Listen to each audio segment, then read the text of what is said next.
Ini kata sebuah channel Katolik bernama Dunia Katolik berikut ini.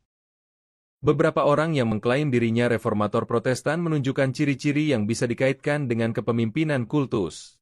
Mereka menolak otoritas gereja yang telah berakar sejak zaman para rasul dan menggantikannya dengan ajaran pribadi yang harus diterima tanpa pertanyaan.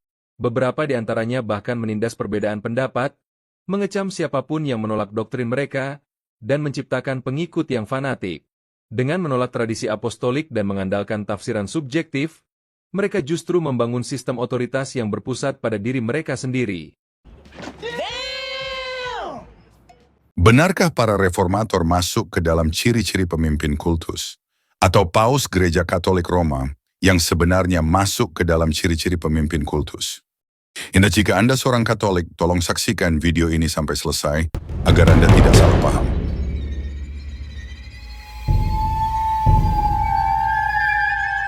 Video ini adalah sambungan dan bagian yang tidak terpisahkan dari video nomor 282.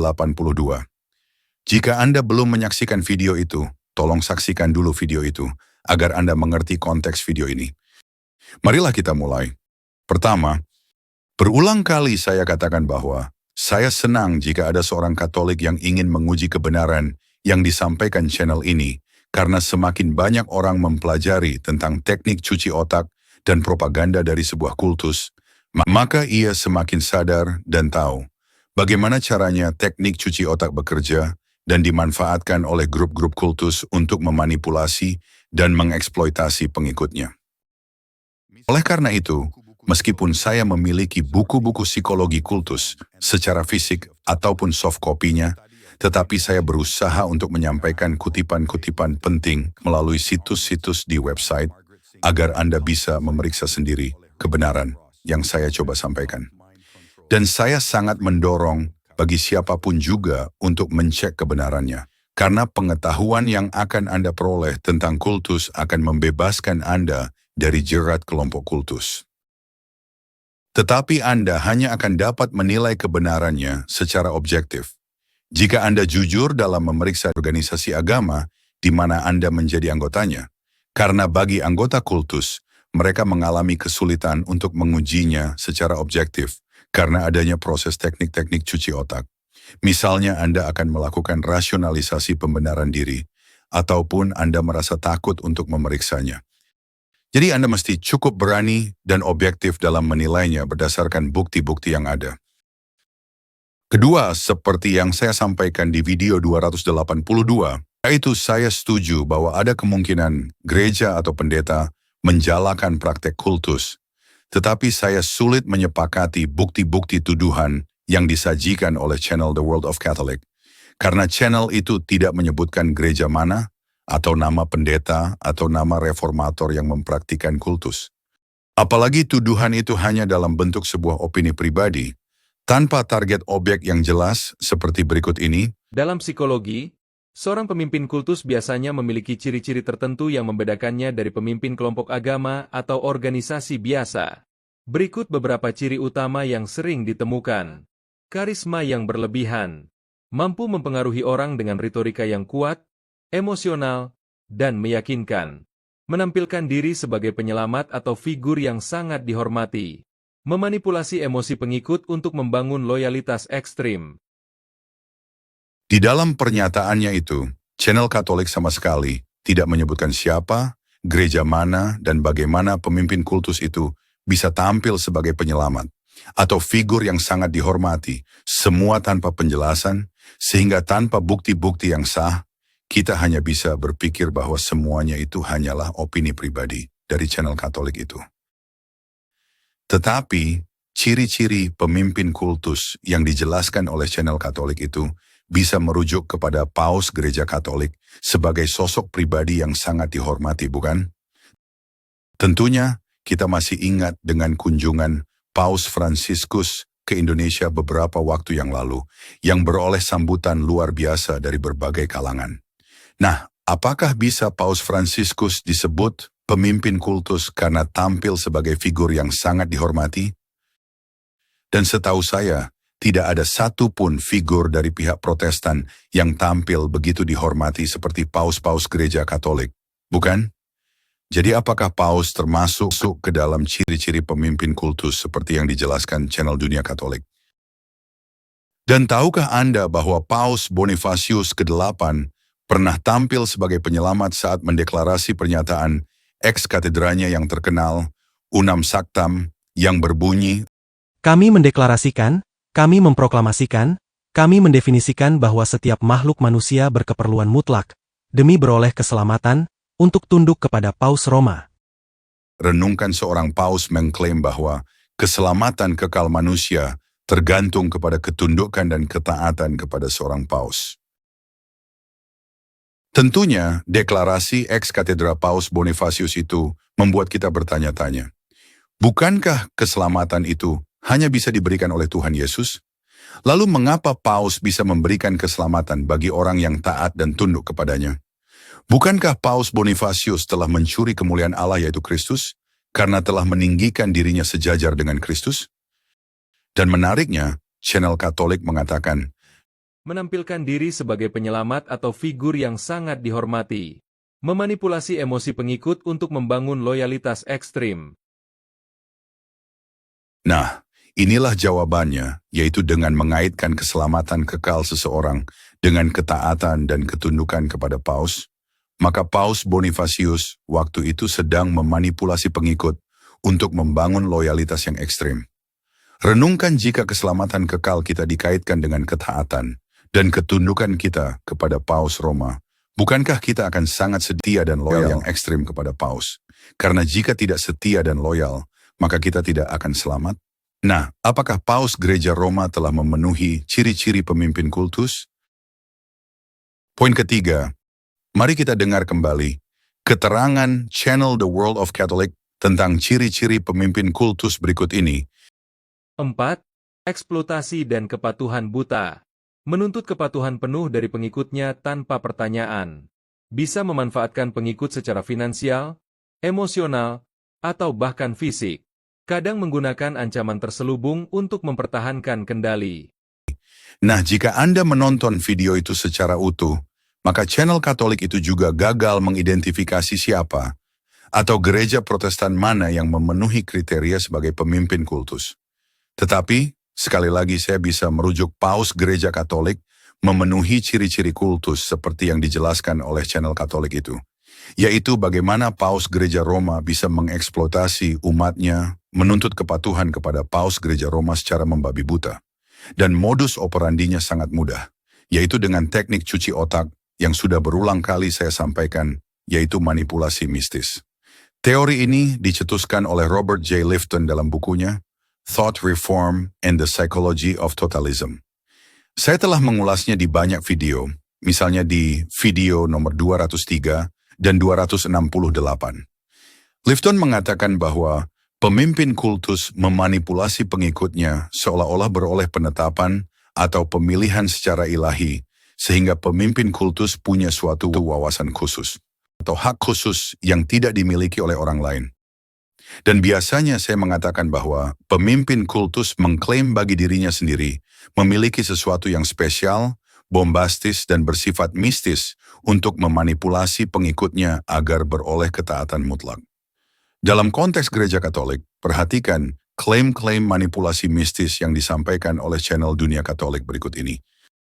Kepemimpinan Paus dalam gereja Katolik tidak dapat disamakan dengan kepemimpinan kultus. Perbedaan mendasar terletak pada otoritas yang diberikan langsung oleh Kristus serta struktur gereja yang berakar pada tradisi apostolik. 1.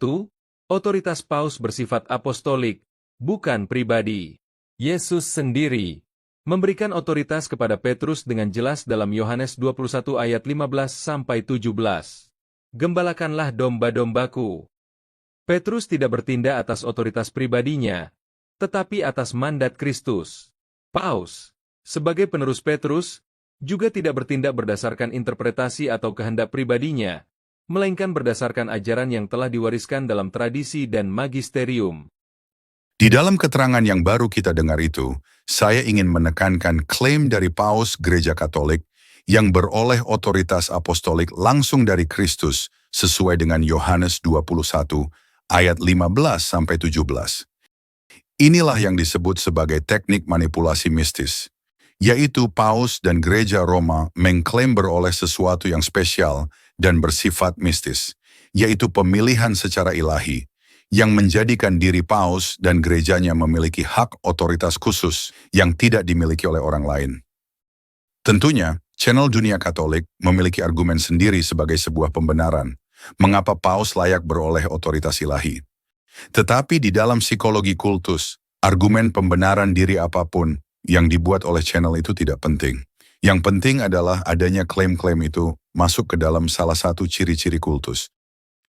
Nah, jika seseorang telah diinternalisasikan secara intens dan mendalam akan konsep Paus Gereja Roma punya otoritas khusus dari Kristus sendiri, maka efeknya akan menciptakan ketaatan dan kepatuhan absolut kepada Paus dan Gereja Katolik.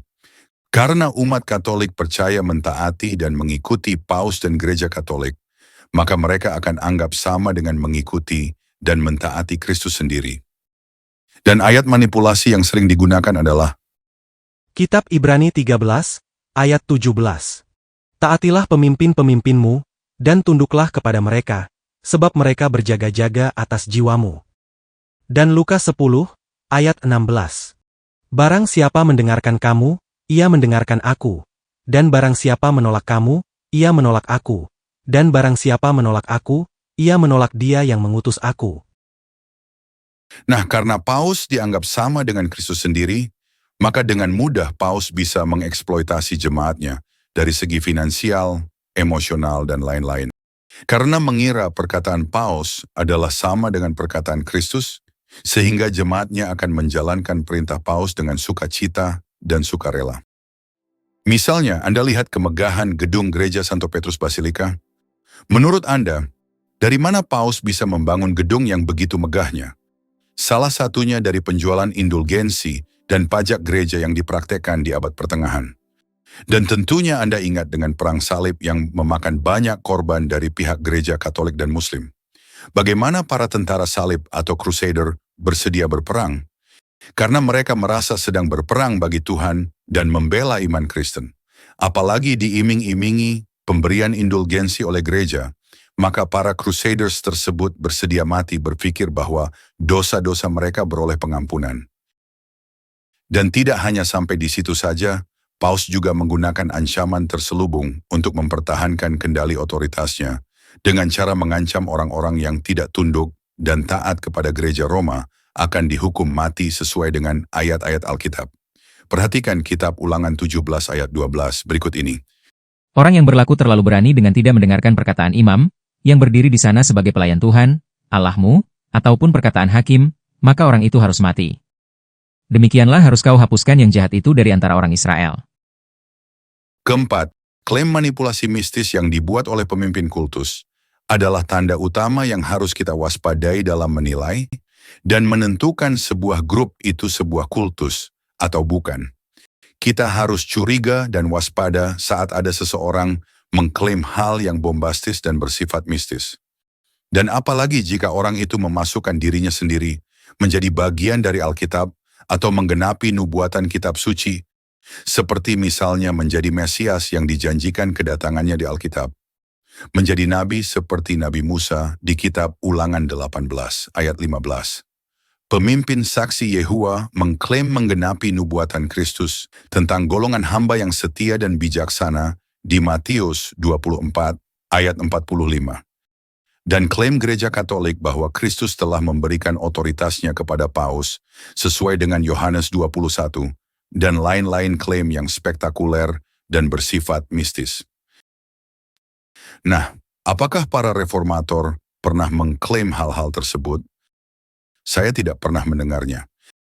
Tetapi jika Anda pernah mendengar klaim-klaim manipulasi mistis, itu pernah diucapkan oleh para reformator Protestan, maka kita bisa mulai memeriksanya. Nah, apakah Paus Gereja Roma telah memenuhi ciri-ciri pemimpin kultus? Kelima, dan inilah menariknya, yaitu channel Komsos Christi Regis mencoba membuktikan bahwa para reformator adalah pemimpin kultus yang memenuhi kriteria ciri-ciri kultus manipulasi mistis sebagai berikut. Hal ini berdampak pada anggapan pribadi jika setiap jemaat kultus, kalau pendiri kultus mereka itu diutus langsung atau disetujui oleh Allah. Kebanyakan langsung mengklaim bahwa pendiri dan gerakan mereka sedang dipakai Tuhan menjadi alat Roh Kudus ataupun menjadi sarana di mana Tuhan sedang berperkara. Nah, judulnya ini dipakai Tuhan luar biasa. Memang dipakai Tuhan luar biasa ya, untuk mereformasi gereja ya. Dan ketika Luther mengerjakan itu, Tuhan kemudian membelah gereja menjadi dua. Ya, kalau dulu sudah pernah pecah Katolik Roma dengan Katolik Ortodoks ya, atau gereja Timur dan gereja Barat, maka kemudian di tahun 1500-an, persisnya mulai tahun 1517, Tuhan kembali membelah gereja menjadi dua. Pertama, yang pro-reformasi yang dimulai oleh Luther. Kedua, yang tetap konsisten dengan iman Katolik mereka, Katolik Roma ya. Nah, pada waktu Calvin untuk satu malam menginap di Jenewa, Farel tahu. Langsung Farel datang menemui Calvin. Ya, Farel begitu yakin bahwa kedatangan Calvin ke Jenewa itu diutus oleh Tuhan. Padahal menurut Calvin itu hanya mampir satu malam karena tujuan adalah di Strasbourg. Tapi Farel akui itu disediakan Allah untuk pelayanan reformasi di Jenewa. Jika Anda menonton channel Komsos Christi Regis, maka Anda akan pusing sendiri mendengar opini pribadi dari channel itu. Karena cara penyampaian gagasannya dengan menggunakan bahasa yang terlalu tinggi dan tanpa penjelasan yang baik, sehingga tidak mudah dimengerti oleh orang awam. Jika Anda tidak percaya, silahkan tonton videonya itu. Nah, tuduhan channel Komsos yang baru saja kita dengar itu bukanlah teknik cuci otak manipulasi mistis, karena para reformator secara pribadi tidak pernah mengklaim sesuatu yang spektakuler dan bersifat mistis, melainkan pihak-pihak lain yang merasa bahwa tokoh reformator itu dipakai Tuhan. Ini seperti juga umat Katolik yang merasa paus dipakai Tuhan secara luar biasa. Jadi apa yang disampaikan oleh channel Komsos adalah murni opini pribadi. Tetapi ada satu cuplikan video yang menarik yang disampaikan channel Komsos yang memang mengandung teknik manipulasi mistis berikut ini. Mereka memanipulasi pengalaman mereka yang tampak spontan sebagai bukti kebenaran Allah ada di pihak diri dan kelompok kultusnya, yaitu dengan mereka mengaku sebagai diangkat Tuhan menjadi nabi, pemenuhan dari salah satu tokoh di dalam Alkitab, atau bahkan berbagai perwujudan kehadiran Tuhan itu sendiri. Pak Pendeta, saat ini apa betul jadi nabi? Betul. Betul? Ya. Nabi apa itu? Kapan Pak Pendeta Luga Tambunan bertemu dengan Tuhan? Ketika kami berdoa sering ya, tahun 2008, 2020 pernah kami lagi berdoa juga ada Tuhan Yesus. Ada satu orang yang sudah pernah mendapat penglihatan tentang saya di surga. Saya naik mobil Rolls Royce dan dikawal seluruh pasukan malaikat. Dia melihat saya di surga. Ini. Bapak melihat di surga? Ya. Mimpi atau gimana? Dalam penglihatan. Dalam penglihatan. Berarti Bapak juga nabi? Yes. Nabi juga? Iya. Deretan nabi dan rasul. Iya. Allahu Akbar. Seperti itu. Kan dia udah dapat penglihatan. Nah, menonton penyajian cuplikan video itu dari channel Komsos Christi Regis membuat saya tertawa terbahak-bahak karena apa yang baru disajikan oleh channel Komsos adalah pribadi-pribadi yang lebih banyak membualnya daripada kebenaran hakiki.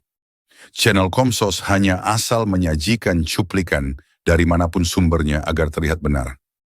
Tidak bisa kita mengategorikan suatu pribadi sebagai pemimpin kultus hanya dari satu unsur pengakuan saja, yaitu bualan-bualan dari orang yang diragukan kewarasannya. Ada 8 kriteria seseorang bisa dimasukkan ke dalam kategorikan sebagai pemimpin kultus. Jika hanya baru mendengar satu unsur saja, yaitu menjadi nabi, kita hanya bisa mengkategorikannya sebagai pembual. Dan ini uniknya, yaitu kita tertawa mendengar bualan-bualan orang-orang yang mengklaim sebagai nabi itu, tetapi channel Komsos sebagai umat Katolik sangat percaya dengan klaim-klaim manipulasi mistis yang dibuat oleh Gereja Katolik Roma, seperti Paus adalah wakil Kristus dan lain-lain klaim. Nah, apakah video kali ini saya telah membuktikan bagaimana seorang pemimpin kultus mampu menggunakan teknik-teknik cuci otak untuk memanipulasi, mengeksploitasi, dan mengontrol pengikutnya? Di video berikutnya, saya akan membahas kembali video dari The World of Catholic, karena di dalamnya mengandung kebenaran tentang metode cuci otak, Tetapi sayangnya, admin channel itu tidak sanggup mengaplikasikan kriteria ciri-ciri pemimpin kultus itu kepada Gereja Katolik Roma. Sehingga bagi saya ini adalah sebuah kesempatan emas untuk membongkar bagaimana seorang pemimpin kultus mampu menggunakan teknik-teknik cuci otak untuk memanipulasi, mengeksploitasi, dan mengontrol pengikutnya. Bagaimana pendapat Anda?